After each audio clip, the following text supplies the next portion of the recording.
nyuma y'iminsi atangaje ko u Rwanda ruri mu bihugu bizataramirwamo ibitaramo bye bya Retro Tour, Diamond Platnumz yongeye gukomeza kuzamura amatsiko y'abakunzi b'umuziki atangaza ko azaririmbira i Kigali, aho yifashishije indirimbo Pom Pom yakoranye na Bruce Melody na Joel Brown mu mashusho ateguza iki gitaramo.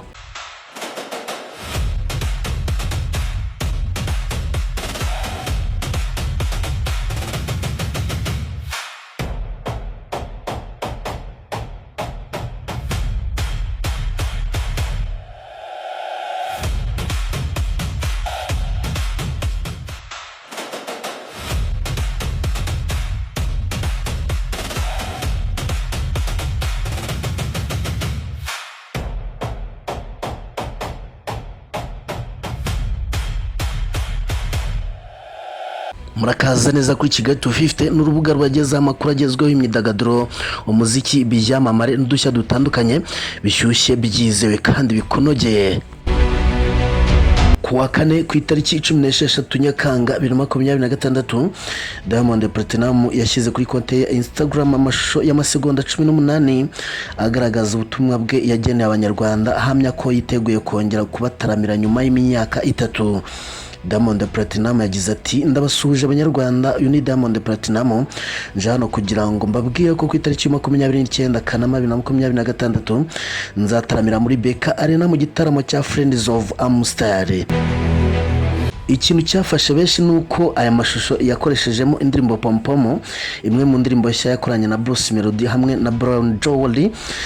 Iki ni ikimenyetso cyerekana ubusabane buri hagati y'aba bahanzi, ndetse binongera icyizere cy'abafana bifuza kubabona bahuriye ku rubyiniro. Nubwo abategura iki gitaramo bataratangaza niba aba bahanzi bazaririmbana iyi ndirimbo, byamaze kongera ibyishimo n'amatsiko ku bakunzi b'umuziki, cyane ko ari bwo bwa mbere Diamond Platnumz na Bruce Melody bazahurira ku gitaramo nyuma yo gusohora iyi ndirimbo yakiriwe neza mu karere.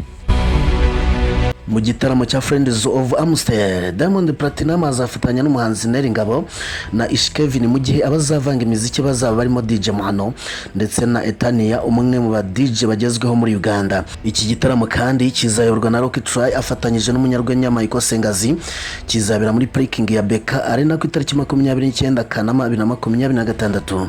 Diamond Platnumz asanzwe ari umwe mu bahanzi bafite amateka akomeye mu Rwanda, yatangiye gutaramira i Kigali 2015. Kuva icyo gihe akomeza kuhagaruka mu bitaramo bitandukanye byitabirwa n'abafana benshi. Ubushize yagaragaye ku rubyiniro rwo mu Rwanda mu mwaka wa 2023, aho yaririmbye mu isurukiramuco rya Jazz of Africa Festival mbere yo kongera kugaruka mu birori bya Trace Awards byombi byabereye i Kigali. Diamond Platnumz yakoranye n'abahanzi bakomeye muri Afrika no ku isi, anatwara ibihembo bitandukanye byamushyize mu bahanzi bafite uruhare rukomeye mu guteza imbere umuziki nyafrika. Ku itariki 29 Kanama 2026, amaso y'abakunzi b'umuziki azaba yerekeje muri Beka Arena, aho benshi bategereje kureba niba Diamond Platnumz azongera kwandika amateka mu Rwanda, ndetse n'indirimbo Pom Pom yamamaje iki gitaramo izaririmbirwa ku rubyiniro ari kumwe na Bruce Melody. Ndagushimiye kuba wabanye nanjye. Ni Kigali 250, ubusanzwe nitwa Nero.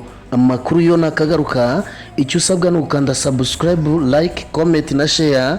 Niwagirwe kandi gukanda no kunzogera kugira ngo aya makuru ajya kugeraho mu bambere. Mwifurije kugubwa neza.